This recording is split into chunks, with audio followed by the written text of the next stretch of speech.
নতুনকৈ কোনো মন্দিৰ মছজিদক লৈ গোচৰ নলয় আদালতে আৰু এই কথা ঘোষণা কৰিছে উচ্চতম ন্যায়ালয়ে আৰু এই চূড়ান্ত ৰায়দানৰ পাছতে হয়তো বিজেপিৰ একাংশ নেতা আৰু যিসকল হিন্দুত্ববাদী নেতাই আদালতত মছজিদৰ তলত শিৱ মন্দিৰ শিৱ মূৰ্তি থকা বুলি দাবী কৰি বা ভগৱান বিষ্ণুৰ মূৰ্তি থকা বুলি দাবী কৰি পেলাই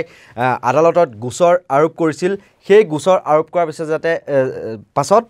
আজি তেওঁলোকে যেন মুখ ঠেকেচা খাইছে বা আশাত যেন তেওঁলোকৰ এক প্ৰকাৰে চেঁচা পানী পৰিছে আৰু তেওঁলোকে এইবোৰৰ জৰিয়তে যি জৰীপ চলোৱাৰ কথা ASIৰ জৰিয়তে জৰীপ চলাই পেলাই আসলতে এক অশান্তিকৰ পৰিস্থিতিৰ সৃষ্টি হৈছিল সেয়া আমি সম্ভলৰ মছজিদত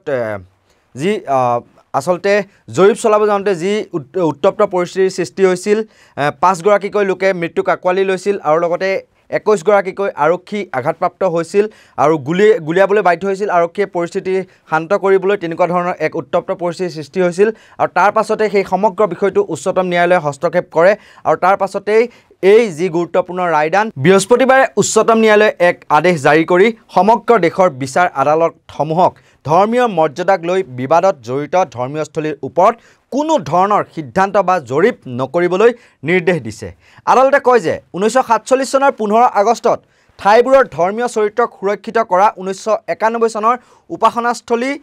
বিশেষ বিধান আইনখনৰ বৈধতা নিৰ্ণয় নোহোৱালৈকে এনে গোচৰ চলিবলৈ যাতে অনুমতি নিদিয়ে অযোধ্যা গোচৰত উচ্চতম ন্যায়ালয়ৰ পূৰ্বৰ ৰায়দানেও এই কথা সমৰ্থন কৰিছিল আদালতে লগতে ৰায় দিয়ে যে উপাসনাস্থলীৰ ধৰ্মীয় চৰিত্ৰৰ সৈতে জড়িত কোনো নতুন গোচৰ দাখিল কৰিব নোৱাৰিব আৰু চলি থকা কোনো গোচৰত চূড়ান্ত আদেশ জাৰি কৰিব নালাগে বিষয়টো এতিয়াও ন্যায়িক পৰ্যালোচনাৰ অধীনত আছে আৰু আদালতে আইনখনৰ বৈধতাৰ সিদ্ধান্ত ল'ব কেন্দ্ৰীয় চৰকাৰক আইনৰ বিৰুদ্ধে প্ৰত্যাহ্বানৰ প্ৰতিক্ৰিয়া দাখিল কৰিবলৈ নিৰ্দেশ দিয়া হৈছিল আৰু আবেদনকাৰীসকলক উত্তৰ দিবলৈ সময় দিয়া হৈছিল আদালতৰ এই সিদ্ধান্তই বাৰাণসীৰ জ্ঞানবাপী মছজিদ সম্ভলৰ শাহী জামা মছজিদ মথুৰাৰ শাহী ঈদগাহ মছজিদ আজমেৰ দৰগাহৰ দৰে ধৰ্মীয় স্থানৰ সৈতে জড়িত কমেও 18টা চলি থকা গোচৰক প্ৰভাৱিত কৰিছে আৰু এই গোচৰসমূহত হিন্দু আবেদনকাৰীসকলে দাবী কৰে যে এই স্থানসমূহ প্ৰথমে মন্দিৰ আছিল আৰু এতিয়া তলত শিৱ মূৰ্তি আছে বা বিষ্ণুৰ মূৰ্তি আছে কিন্তু মুছলমান যিসমূহ দল সেইসমূহে যুক্তি আগবঢ়ায় যে উপাসনাস্থলীসমূহ আইনৰ বাবে এই গোচৰসমূহৰ অনুমতি দিব নালাগে 1991 চনত গৃহীত হোৱা উপাসনা স্থান আইনখনৰ লক্ষ্য হৈছে 1947 চনৰ দৰেই ধৰ্মীয় স্থলীৰ মৰ্যাদা সুৰক্ষিত কৰা আৰু ইয়াৰ ধৰ্মীয় পৰিচয়ক লৈ প্ৰশ্ন উত্থাপন কৰা গোচৰৰ শুনানিত আদালতে বাধা প্ৰদান কৰা আৰু 2019 চনত উচ্চতম ন্যায়ালয়ে অযোধ্যাৰ ৰাম জন্মভূমিৰ স্থানৰ বাবে আইনখনৰ ব্যতিক্ৰম কৰিছে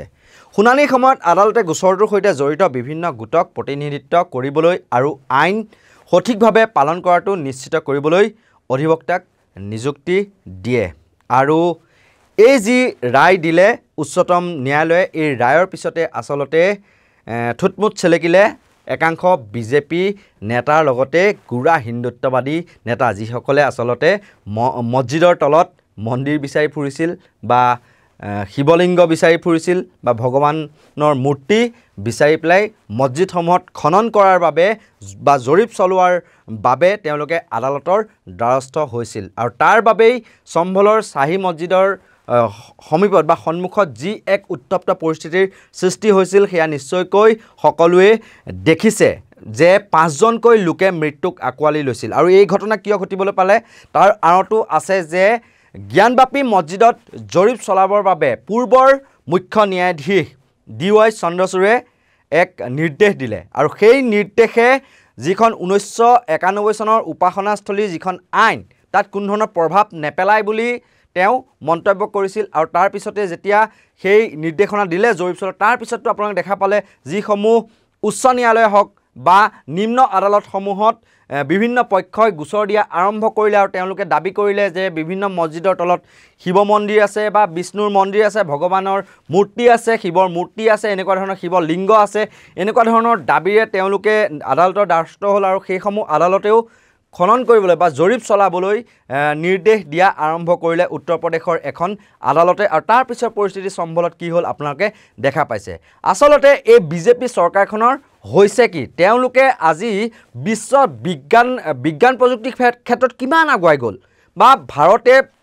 বিজ্ঞানী সৃষ্টি কৰিব লাগে নতুন নতুন প্ৰযুক্তিবিদ্যাৰ উদ্ভাৱন কৰিব লাগে এইবিলাকৰ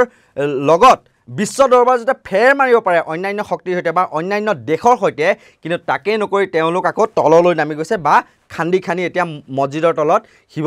মূৰ্তি আছেনে বা শিৱলিংগ আছেনে বা ভগৱানৰ মূৰ্তি আছেনে সেইবিলাক বিষয়ত লাগি আছে আৰু ধৰ্মৰ আফিং গিলাই মানুহক আসলে মূল যিসমূহ সমস্যা সেয়া লাগিলে আৰ্থিক দুৰৱস্থাৰ ছবিখনেই হওক বা জিডিপি যে একদম অত্যন্ত ৰূপত হ্ৰাস পায় 5.4 লৈ যে অৱনমিত হ'ল সেই কথাবিলাক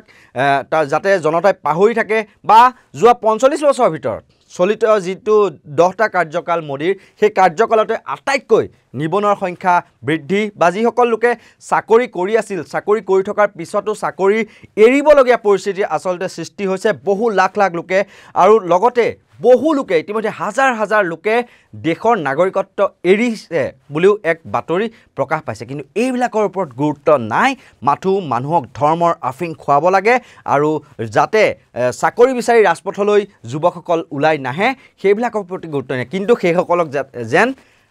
আদালতৰ যিটো এটো ৰায় যে নতুনকৈ কোনো মন্দিৰ মছজিদক লৈ গোচৰ নলয় দেশৰ আদালতসমূহে সেইটোৱে যেন নাকি লগালে এইসকল যি গুড়া হিন্দুত্ববাদী নেতা বা বিজেপিৰ নেতাক চাই থাকিব নৰ্থ ইষ্ট নাও ধন্যবাদ।